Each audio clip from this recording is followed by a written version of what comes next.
So it's been about 11-ish weeks since I did my unboxing and first impressions video of the Shimoda 40-liter Explorer bag, and I was hoping to do my my final thoughts video a couple weeks ago. I'm a little bit behind lately. I'm glad to have an opportunity to do it today. And for those that don't have time to watch this entire video to kind of get to the point or get to the conclusion, or maybe just don't want to watch the entire video, I'll save you some time and cut right to the chase and let you know that if you happen to be in the market for a 40-liter pack right now in the sub $300 range, just save yourself the research time and just go ahead and purchase this bag. It's fantastic. It is by far the best 40-liter pack that I have ever used, and you won't be sorry. So if that's really all you came here for, just to kind of get to the point of the video, there you go, and you can go about your day if you have better things to do. I totally get it, but I'm not going to go through all the minute details of the pack, what the zippers are made of or what the material is made of. I already did that in the unboxing and first impressions video, which I'll link above here. So if you want to take a look at that, please do. I'm just going to talk about the things that I love most about the pack and the very short list of things that I wish were just a little bit different. I don't even want to call them negatives. But, like I mentioned, just to jump right into it, it's a fantastic bag. I love the way this bag looks.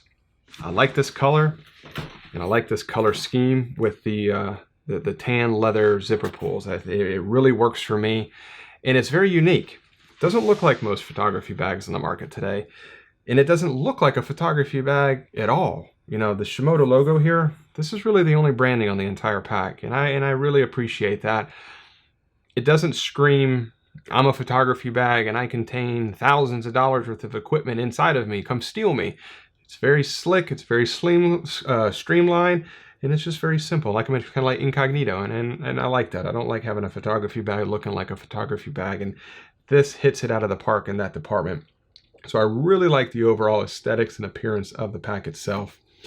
As far as just the overall usability goes, probably the most important part is the rear access area. That's where we access the gear. It's the whole point of the bag. And I love the side opening that Shimoda utilizes here. Most of these bags, they open from the top down. So from the top here, and they fold open like this. This one actually opens to the side, kind of like a book. And I really like that. Hopefully nothing falls out. Perfect. So this kind of gives you an idea how I have the pack set up. I always have my 70 to 200 right here, rocket blower. I put my Sony a7R Mark II with a mounted 16 to 35, which I'm filming on right now. I always put that right here, and with the lens facing up and the camera body down here. Mavic Pro, controller, extra lenses, what is this?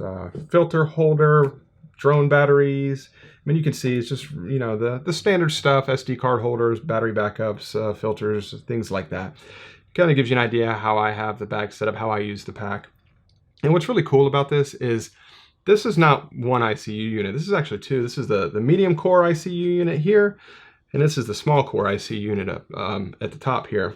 And, you can see the smaller one is just resting on top of the medium one, and that really provides additional flexibility from a capacity perspective. If you don't need this much storage, you can just take the small one out, and that way it just kind of leaves more room in the top cavity here for whatever else you need.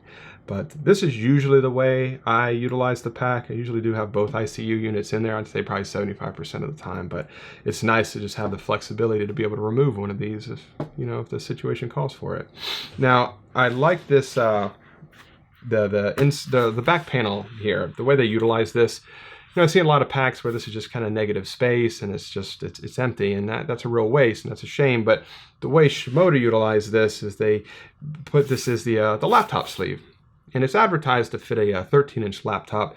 I use a 15-inch MacBook Pro. This is the 2017 edition, so I believe this is still the newest one out, and it's a very thin computer, but it does fit inside here. So it's a little snug, but I've carried it around like that. It still zips up, no problem, no issue at all. But it is designed for a 13-inch computer. But nevertheless, it's a very nice touch because ultimately the back side of this panel is foam and it's padded. So it's, in my opinion, it's the perfect spot for your laptop. So that's a very nice touch as well. But where this bag really shines, in my opinion, is just the overall comfort of it. In while I was preparing for this video, I was thinking about it. I was thinking, you know, how do I convey comfort to you all, you know, verbally? It's kind of a difficult thing to do.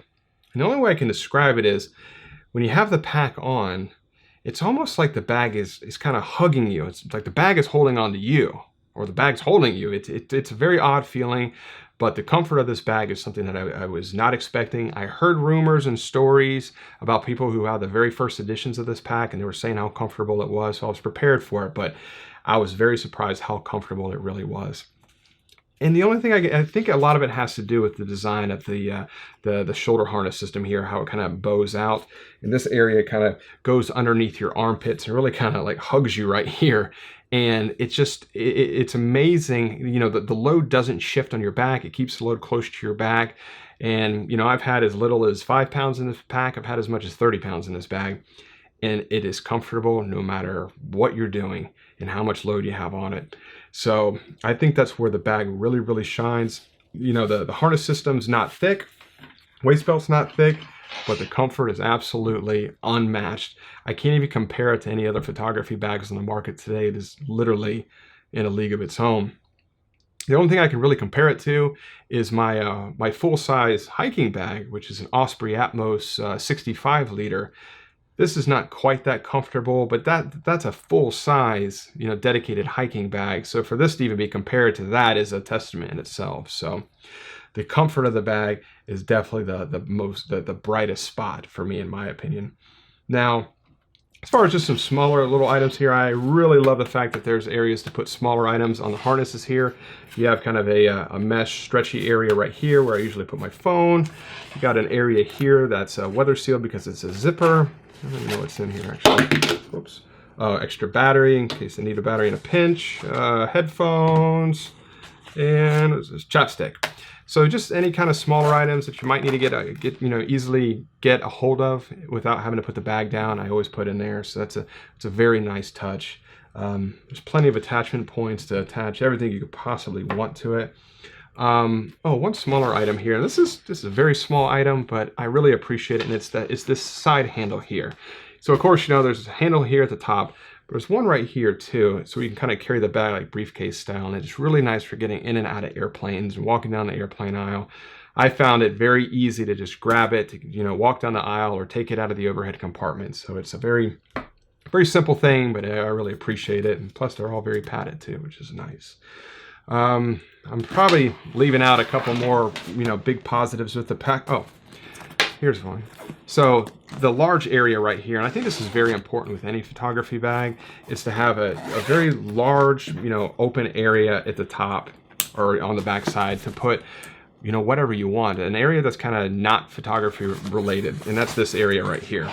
And I always store at least a rain jacket right here, or any other, you know, it's usually outerwear, rain pants, rain jacket, a change of clothes, anything like that. But it's nice that it opens as wide as it does. It doesn't just open at the top. So I really do like that. But you can stuff a lot of stuff in there. Stuff a lot of stuff. So that's nice. I like that. So, and as far as the items that I wish were a little bit different, I suppose, and I don't want to call them negative because it's being really, really nitpicky, but I do wish that there was a water bottle holder system in here instead of a water bladder system. I wish I had at least one water bottle on the side. But I get why they didn't. You know, it's an adventure photography bag, and probably most people that are utilizing it for adventure photography are probably going to want a water bladder system. And you know, I had a conversation with Ian Miller from Shimoda, who was the lead designer on this pack, and we were talking about water bottles versus water bladders. And he was saying one of the reasons they went with the water bladder system is because if you think about it, a water bottle takes up as much space when it's full of water and when it's empty. So, and I thought about that for a minute, and he's definitely right. You know, an empty water bottle takes up as much space as a full water bottle does. So when you drink all your water, you're still utilizing that much space to carry an empty bottle around, which doesn't make a whole lot of sense. Because a water bladder, when the water bladder is empty, it's just a thin sheet of plastic. It's not taking up any additional space. So, You know, I thought about that, and he's right. It definitely makes a lot of sense. I would still prefer a water bottle, at least on just one side or the other, but that's just me. It's a very personal thing, and you might disagree, or most people might disagree, but that's just not one little thing for me.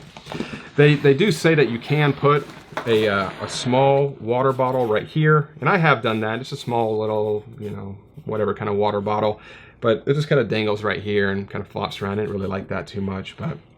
And the other thing is, you know, I have an iPhone 8 Plus, and it doesn't fit in this zippered pocket. I can take the case off my phone and really force it in there. I can get the zipper to close, but it's just too difficult to even get the phone out. So I end up just putting my phone in here, which is great. It slides right in there fine. But this obviously isn't weather sealed. That one is, because it's got the zipper on it. So there was a couple times I was out in the rain and I had my phone in here, and I ended up having to take it out and put it in my pocket. So a little bit of a very minor issue. Like I said, it's not a real big deal, honestly. And then the only other thing that I kind of struggled with is this opening right here. So I'm not really sure what you call this. I call it kind of a clamshell opening here, just because it opens like a clam.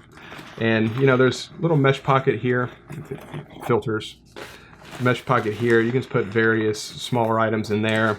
And on the other side, flip it up here, there's more right there. I usually put spare batteries or cords or anything in there, and that's great. I definitely appreciate the small accessory storage area, but I've had issues where on airplanes or at night, it's just kind of hard to see what's inside of here, especially what's inside these side pockets here, just because of the opening.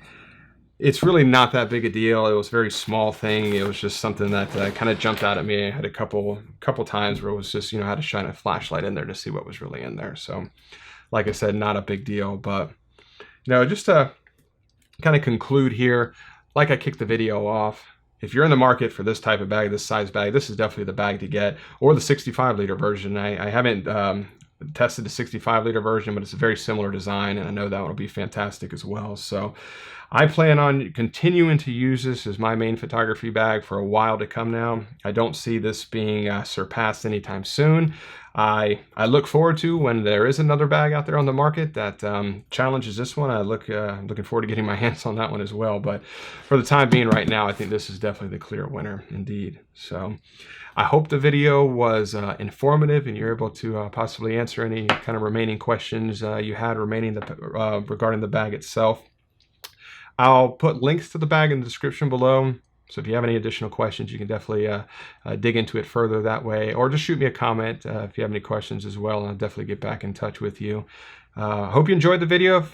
If you did, if you give me a thumbs up, it definitely lets me know that the video wasn't garbage or a complete waste of time, and that there are always people out there that enjoyed it.